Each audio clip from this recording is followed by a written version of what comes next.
মানুষ যখন জন্মায় তখন সে থাকে একেবারে শূন্য মস্তিষ্ক, কিছুই তার জানা থাকে না। কিন্তু অন্যান্য শারীরিক অঙ্গ প্রত্যঙ্গের পাশাপাশি অন্তরের মাধ্যমে সে অর্জন করে যাবতীয় অনুভূতি, আয়ত্ত করে ভালো মন্দের পার্থক্য।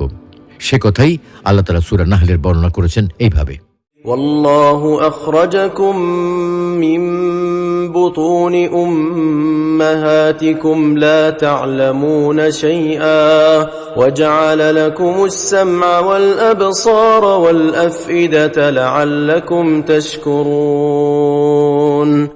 আল্লাহ তোমাদেরকে মায়ের গর্ভ থেকে এমন অবস্থায় বের করেছেন যখন তোমরা কিছুই জানতে না, অথচ তিনি তোমাদেরকে জ্ঞানার্জনের জন্য কর্ণ, চক্ষু ও অন্তর দিয়েছেন যেন তোমরা তার অনুগ্রহ স্বীকার করো।